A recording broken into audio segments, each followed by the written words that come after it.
Hello.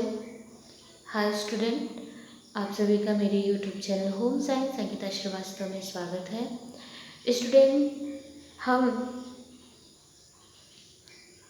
MA first semester का syllabus आज पढ़ेंगे, जिसमें हमने वृद्धि और विकास की परिभाषा को पढ़ी, वृद्धि विकास में अंतर पढ़ा, वृद्धि और विकास के सिद्धांत को पढ़ा। आज हम पढ़ेंगे विकास को प्रभावित करने वाले कौन कौन से कारक हैं। सर्वप्रथम, पोषण जो होता है वो बालक के विकास को पूर्ण रूप से प्रभावित करता है। यदि बालक को उचित पोषण मिलता है, उसकी आयु, लिंग, क्रियाशीलता के अनुसार यदि पौष्टिक तत्व मिलता है तो उसका विकास भी उचित होगा। यदि बालक को पोषण सही ढंग से नहीं मिलेगा तो वो कुपोषित होगा, जिसके कारण उसके विकास में अवरोध उत्पन्न होगा। दूसरा है बुद्धि। बुद्धि भी बालक के विकास को पूर्ण रूप से प्रभावित करती है। जो बालक शारीरिक रूप से स्वस्थ होते हैं वो मानसिक रूप से स्वस्थ होते हैं। आपको पता है, कहा भी गया है कि स्वस्थ शरीर में ही स्वस्थ मस्तिष्क वास करता है। यदि बालक मानसिक रूप से स्वस्थ रहेगा तो उसका संवेगात्मक विकास भी उचित ढंग से होगा, सामाजिक विकास भी उचित ढंग से होगा, भाषा विकास भी उचित ढंग से होगा। और यदि वह मंद बुद्धि का बालक है तो उसका ये सभी विकास अवरुद्ध हो जाएंगे। तीसरा है यौन। यौन भी बालक के विकास को प्रभावित करता है। यौन भेद भी शारीरिक विकास को ही नहीं, मानसिक विकास को भी प्रभावित करता है। यह देखा जाता है कि जन्म के समय लड़के की लंबाई लड़कियों की अपेक्षा अधिक होती है, परंतु बाद में लड़कियों की जो लंबाई होती है वो लड़कों की अपेक्षा तेज हो जाती है ना। और शारीरिक परिपक्वता भी लड़कियां लड़कों की अपेक्षा उनका तीव्र गति से होता है। इसके साथ साथ इनमें मानसिक विकास भी कहीं न कहीं लड़कों की अपेक्षा तेज होती है। तो इस तरह से यौन विभेद भी बालक के विकास को पूर्ण रूप से प्रभावित करता है। अंतःस्रावी ग्रंथियां भी बालक के विकास को प्रभावित करता है।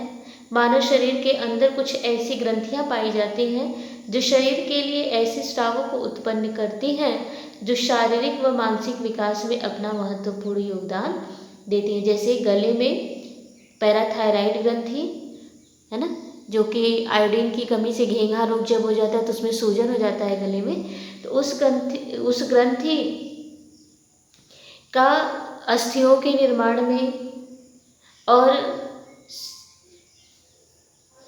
बालक के शारीरिक मानसिक विकास में भी महत्वपूर्ण भूमिका निभाता है। नेक्स्ट है प्रजाति।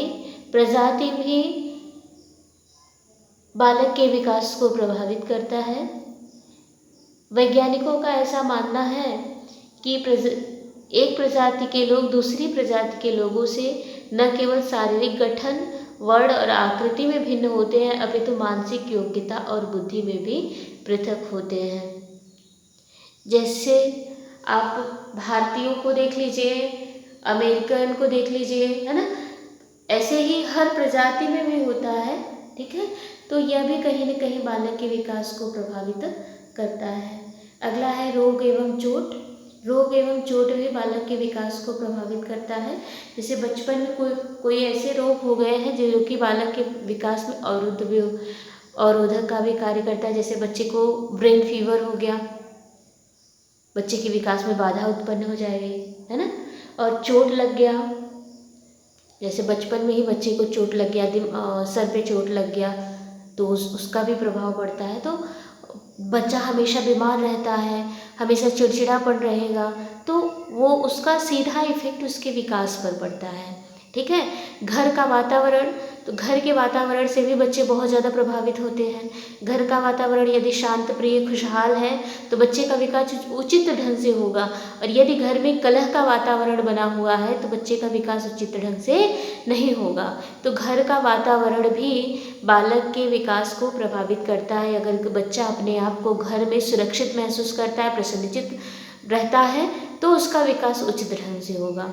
नेक्स्ट है पास पड़ोस का वातावरण। बच्चा जिस माहौल में रहता है, जिस बाह्य वातावरण में रहता है उसका इफ़ेक्ट भी उस पे पड़ता है। अगर आसपास के लोग यदि अच्छे हैं, हमेशा प्रसन्नचित्त रहते हैं, खुशहाल रहते हैं, है ना, और यदि आस पड़ोस के बालक अच्छे हैं, उनके साथी अच्छे, उनके मित्र अच्छे हैं, सामाजिक है और उचित विकास पूर्ण है, तो बच्चा भी वैसा ही डेवलप करेगा। तो आस पड़ोस का वातावरण भी बच्चे के विकास को प्रभावित करता है। अगर आस पड़ोस के बच्चे जो हैं वो गंदे हैं, गाली गलौज करते हैं, अच्छे ढंग से विकास नहीं करते, तो उसका इफेक्ट बच्चे पे सीधा पड़ता है।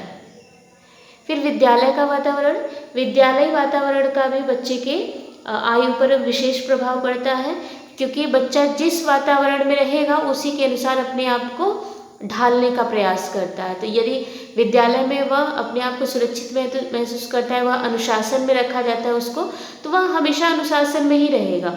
और कुछ बचपन की चीज़ें ऐसी होती हैं जो कि जीवन पर्यंत बनी रहेगी। अगर उसको बचपन में अनुशासनहीनता सिखाई जाए तो वो हमेशा अनुशासनहीनता ही करेगा। ठीक, नेक्स्ट है शुद्ध वायु एवं प्रकाश। शुद्ध वायु भी बच्चे के विकास को प्रभावित करता है। यदि बच्चा बचपन से ही शुद्ध वायु और उचित प्रकाश में रहा तो वह उचित ढंग से विकास करेगा, और यदि वह अशुद्ध वायु को ग्रहण करता है, वह हमेशा बीमार ही रहता है, तो वह उसका विकास भी उचित ढंग से नहीं होगा। इस तरह से बालक के विकास को प्रभावित करने वाले तत्व हैं, जो कि बहुत ज़्यादा इम्पॉर्टेंट है। आप इसको तैयार कर लीजिएगा। अगर आप चैनल पे नए हैं तो चैनल को सब्सक्राइब करिए, लाइक कीजिए, शेयर कीजिए। Thank you.